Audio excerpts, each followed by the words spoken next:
तामधारी गुप्ता जी का प्रतिलेखन संख्या 21 और 22। ये 10 मिनट का डिक्टेशन है। रेडी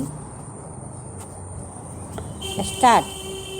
महोदय, भारत जैसे बहुभाषा भाषी देश में जहाँ विभिन्न भाषा परिवारों की 1652 भाषाएं बोली जाती हों, अष्टम सूची के अनुसार भी देश की 18 प्रधान भाषाएं हों, खान पान, वेशभूषा, रीति रिवाज आदि की दृष्टि से भी एक प्रांत दूसरे प्रांत से बहुत भिन्न हो, वहाँ देश की अखंडता को बनाए रखने के लिए सबसे अधिक आवश्यक यह है कि संपूर्ण देश के नागरिकों का वैचारिक स्तर पर आदान प्रदान हो, सांस्कृतिक विनिमय हो, एक दूसरे को समझने सराहने की चेष्टा हो।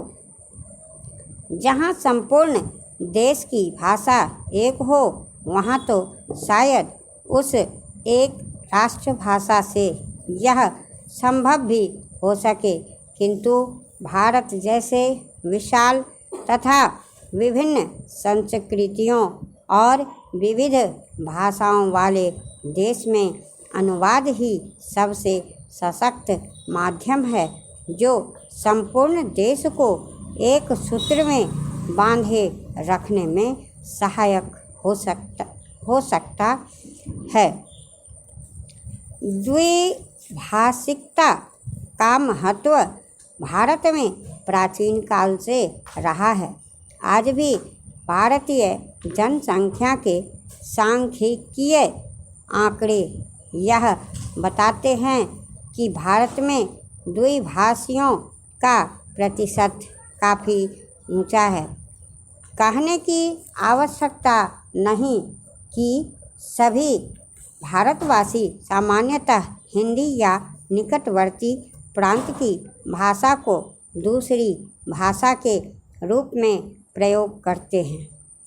अहिंदी भाषियों के मध्य हिंदी का प्रचार शिक्षा, व्यवसाय, जनसंचार, फिल्म आदि कई कारणों से हुआ। द्विभाषिकता का महत्व रोजी रोटी तथा आत्मविकास या आत्म प्रचार से बढ़ता है। यह द्विभाषिकता अनुवाद की मूल भित्ति है। एक व्यक्ति अपने भावों व विचारों को दूसरे तक पहुंचा सके तथा दूसरे की बात स्वयं समझ सके, इसलिए वह 2 या अधिक भाषाएं सीखता है। यह व्यावहारिक सत्य है कि जो व्यक्ति जितनी अधिक भाषाएं जानता है वह उतना ही बहुज्ञ है, क्योंकि भाषा के सहारे उसका परिचय क्षेत्र तो बढ़ता ही है, वह विभिन्न भाषिक संस्कृतियों से भी परिचित होता है।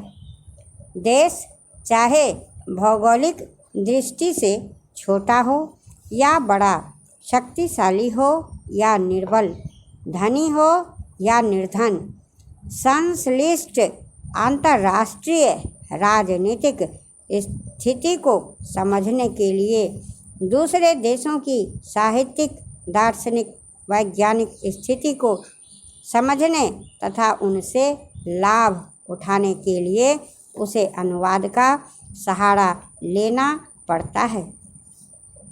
सभी विकसित देशों में इसलिए अनुवाद का बड़ा महत्व है। अनुवाद संबंधी बड़े बड़े संस्थान हैं तथा बड़े सुनियोजित ढंग से अनुवाद कार्य होता है। मैं आपको यूरोप के एक छोटे से देश बल्गारिया का उदाहरण देता हूँ। बल्गारिया की जनसंख्या 40 लाख है। बल्गारिया में पर्यटकों की वर्ष भर भरमार रहती है और उसका विदेशी मुद्रा अर्जन का मुख्य स्रोत भी पर्यटन उद्योग ही है।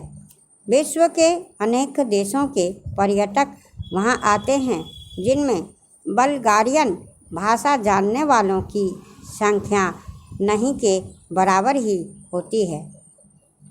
इन पर्यटकों की सुख सुविधा के लिए तथा उन्हें भाषा की कठिनाई न हो, इसलिए दुभाषियों की जो यूरोप की विभिन्न भाषाएं जानते हों आवश्यकता होती है।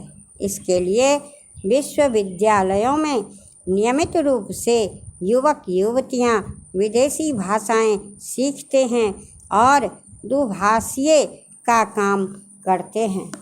महोदय, सरकार की ओर से इन भाषा संस्थानों को विशेष संरक्षण तथा सुविधाएं प्राप्त है। यह द्विभाषी केवल पर्यटन से जुड़े हुए हों ऐसा नहीं है। दूसरी भाषा सीखकर ये अनुवाद कार्य करते हैं। प्रकाशन संस्थानों में, जनसंचार माध्यमों में तथा विज्ञान निकायों में प्रतिष्ठित अनुवादक के रूप में जाने जाते हैं। ये सृजनात्मक ललित साहित्य का अनुवाद करते हैं। विदेशी समाचारों का अपनी भाषा में तथा बल्गारिया के समाचारों का विदेशी भाषाओं में अनुवाद करते हैं।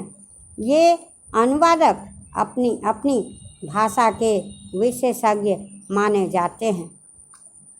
यदि आप कभी बल्गारिया जाएं तो आप देखेंगे कि आप चाहे इनकी भाषा ना जानते हों, किंतु आपकी भाषा जानने वाले आपको ज़रूर मिलेंगे।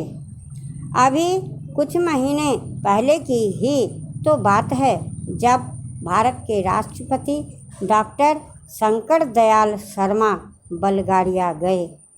वहाँ बल्गारिया वासियों ने हिंदी में उनका स्वागत किया और भारत संबंधी प्रश्न भी उन्होंने राष्ट्रपति जी से हिंदी में ही किए। भारतीय प्रतिनिधिमंडल के लिए यह सुखद आश्चर्य था। वस्तुतः अनुवाद या भाषांतरण उनके लिए व्यावसायिक अनिवार्यता है। यूरोप के अन्य देशों में भी यही स्थिति है, जहाँ विश्व में प्रकाशित किसी भी भाषा का महत्वपूर्ण शोध निबंध या कोई विदेशी चर्चित साहित्यिक कृति उस देश की भाषा में तत्काल अनुदित हो जाती है। इतिहास साक्षी है कि ईसाई धर्म के प्रचार में अनुवाद की भूमिका कितनी महत्वपूर्ण रही है। ईसाई धर्म के विश्वव्यापी प्रचार के लिए बाइबिल के अनुवाद की व्यापक योजना बनाई गई। अनुवाद ने ही बाइबिल को भारत के गांव-गांव, यहाँ तक कि आदिवासी क्षेत्रों तक पहुँचा दिया। बाइबिल के बाद सबसे अधिक भाषाओं में और एक ही भाषा में कई बार भगवद गीता का अनुवाद हुआ। भारतीय दर्शन और प्रतिभा को समझने की लालसा ने विदेशियों को प्रेरित किया कि वे गीता का अनुवाद अपनी भाषा में करें। आज विश्व की सभी प्रमुख भाषाओं में गीता का अनुवाद आपको मिलेगा। अवधी भाषा में लिखित रामचरितमानस भी देश और विदेश की अनेक भाषाओं में अनुदित होकर विश्व साहित्य का अनुपम ग्रंथ बन गया है। वस्तुतः अनुवाद ही वह माध्यम है जो देशीय रचना को भौगोलिक सीमा से मुक्त कर विश्व मंच पर प्रतिष्ठित करता है। गीतांजलि की ख्याति का एक प्रमुख कारण उसका विदेशी भाषाओं में अनुदित होना भी है। अनुवाद दो भाषाओं के मध्य सेतु का काम करता है और दो संस्कृतियों को निकट लाता है। अनुवाद की नींव है दो भाषाओं का ज्ञान और उन भाषाओं पर व्याकरण और शैली की दृष्टि से ऐसा पूर्ण अधिकार